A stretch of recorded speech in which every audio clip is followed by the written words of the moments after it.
नमस्ते स्टूडेंट्स, आज हम सब योग और उसके अंग के बारे में पढ़ने जा रहे हैं। योग क्या कहलाता है, योग के कितने अंग होते हैं। तो सबसे पहले स्टूडेंट्स मैं बता दूं, योग का अर्थ होता है जुड़ना या जोड़ना, ध्यान करके आत्मा और परमात्मा के जोड़ की विधि योग कहलाता है। महर्षि पतंजलि ने बताया कि योग चित्त वृत्ति निरोधः। योग की परिभाषा क्या होता है? योग चित्त वृत्ति निरोधः। चित्त वृत्तियों को रोकने का नाम योग है। चित्त की सारी शक्तियों को बिखरने से रोककर एकाग्र करके एक काम, एक विषय या एक बिंदु पर लगाना योग कहलाता है। मन बड़ा ही चंचल होता है। चंचलम, श्री कृष्ण से पूछा अर्जुन कि हे श्री कृष्ण, चंचलम ही मनः कृष्ण। हे कृष्ण, यह मन बड़ा ही चंचल है, बड़ा भटकते रहता है, कहीं भी बैठता हुआ मन स्थिर रहने वाला नहीं है। वायु की वेगों की तरह इसको रोक पाना बड़ा ही कठिन है। तो इस मन को कैसे रोका जाए?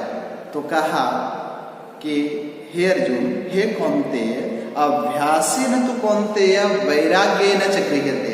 ये निरंतर अभ्यास की आवश्यकता होती है। अभ्यास करोगे तो यह मन स्थिर होगा।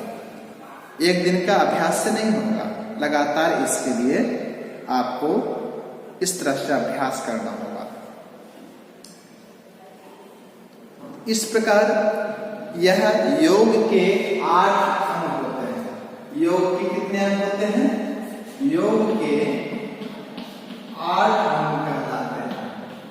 8 अंग या मैं कहता कौन कौन से हैं? तो एक फर्स्ट बताया, पहला बताया यम, नियम, आसन, प्राणायाम, प्रत्याहार, धारणा, ध्यान और समाधि। ये योग के 8 अंग हैं। पहली सीढ़ी, पहले सोपान का नाम है यम। यम भी 5 होते हैं। यम कितने होते हैं? 5 होते हैं। अहिंसा, सत्य, अस्तेय, ब्रह्मचर्य और अपरिग्रह। तो सबसे पहले हम अहिंसा के बारे में समझते हैं। अहिंसा क्या है? किसी भी प्राणी को समस्त संसार में जितने भी प्राणी है तो अपने मन, वचन और कर्म से दुखी न करना, दुख न पहुंचाना, यह अहिंसा कहलाता है। दूसरे नंबर पर है सत्य। सत्य का अर्थ होता है सच्चाई के रास्ते पर चलना, मधुर हितकारी बोलना और हितकारी बात ही कहना, अहितकारी बात नहीं कहना। आगे है अस्तेय। अस्तेय का अर्थ होता है चोरी नहीं करना। जो अपना नहीं है, जो अपने परिश्रम से नहीं कमाया, तो दूसरे का धन लेने का प्रयास नहीं करना चाहिए। ब्रह्मचर्य आगे है चौथे नंबर पर। ब्रह्मचर्य है कि अपने इंद्रियों को नियंत्रित करना, वश में रखना। और ब्रह्मचर्य से फायदा क्या होता है? शारीरिक, मानसिक और बौद्धिक शक्ति मिलती है। अगले नंबर पर है परिग्रह। अपरिग्रह, आवश्यकता से अधिक धन इकट्ठा नहीं करना, व्यर्थ बोझ नहीं उठाना। आज हमारे संसार में, हमारे देश में ऐसे बहुत सारे लोग हैं जिनके पास अकुत धन संपत्तियां हैं और कुछ ऐसे भी हैं जो रोड पर भी है। तो वैसे यदि आपके पास धन संपत्ति आपके पास आया है तो वैसे लोगों को मदद करें और गलत तरीके से धन नहीं कमाएं। आवश्यकता से धन ज्यादा इकट्ठा नहीं करें। दूसरा है योग के दूसरी सीढ़ी पर चलते हैं तो नियम। नियम भी आपके 5 हैं। कौन कौन से हैं 5? पहले नंबर पर है शौच, संतोष, तप, स्वाध्याय और ईश्वर प्रणिधान। अब देखोगे शौच, शौच मतलब पवित्रता, सफाई। तो हम सफाई, बाहरी पवित्रता, घर को साफ करते हैं, शरीर को साफ करते हैं, प्रतिदिन साबुन लगाते हैं, चेहरे को साफ करते हैं, वस्त्र को साफ करते हैं, तो बाहरी पवित्रता हुई। और साथ साथ में अंदर की पवित्रता, ईमानदारी भी होनी चाहिए, ये पवित्रता का। संतोष, संतोष का अगले नंबर पर नियम का, हर समय हर दशा में अपने पुरुषार्थ से, अपने मेहनत से जो कमाया उससे जो धन प्राप्त हुआ उससे में संतुष्ट होना संतोष कहलाता है। तप का अर्थ होता है तपस्या, सुख दुख, सर्दी गर्मी, हानि लाभ आदि द्वंद्वों में एक समान रहना, स्वयं को, अपने आप को सुख और विलास के जंजाल में नहीं फंसाना, ये तप कहलाता है। आगे है स्वाध्याय।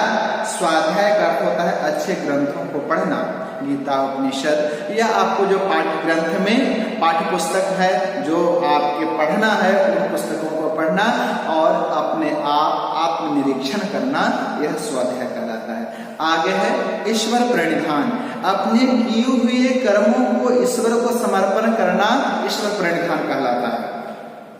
इसके बाद योग के अगले सीढ़ी पर बढ़ते हैं तो तीसरे नंबर पर आ जाता है आसन। आसन आता है, आसन में यानी किसी भी आसन पर बैठ करके, वह आसन चाहे सिंहासन हो, पद्मासन हो, वीरासन हो, एक आसन में बैठ करके स्वाध्याय करना, शांति प्राप्त करना, अपनी ऊर्जा को बढ़ाना होता है, ये आसन में है। आगे है प्राणायाम। प्राणायाम चौथे नंबर पर है। योग की अगली सीढ़ी का नाम है प्राणायाम। तो प्राणायाम हम लोग बचपन से करते आ रहे हैं। जब संध्या करते हैं तो प्राणायाम हम लोग करते थे। आज सांस को हम इस प्रकार से आगे एक दो बार बाहर निकाल लेते हैं, अंदर कर लेते हैं, धीरे धीरे फिर हम बाहीं छिद्र को बंद कर देते हैं और धीरे धीरे सांस भरते हैं।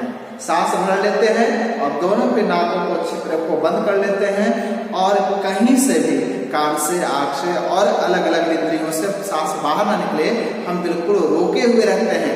तब तक रोके रहते हैं जब तक अंदर से बेचैनी नहीं हो जाती। इस प्रकार हम सांस को रोके हुए रखते हैं और धीरे से दाएं छिद्र फिर बंद कर देते, क्योंकि आगे बाएं छिद्र बंद करके सांस लिए थे, फिर दाएं छिद्र बंद करके धीरे धीरे हम सांस छोड़ेंगे। उतना ही धीरे धीरे छोड़ें जैसे सामने धूल हो, आटा हो, उड़े नहीं, यानी बिल्कुल धीरे धीरे। इसी का नाम है रेचक, कुंभक और पूरक। यह प्राणायाम होता है, प्राणायाम प्रतिदिन करना चाहिए। आगे है इसके बाद प्रत्याहार।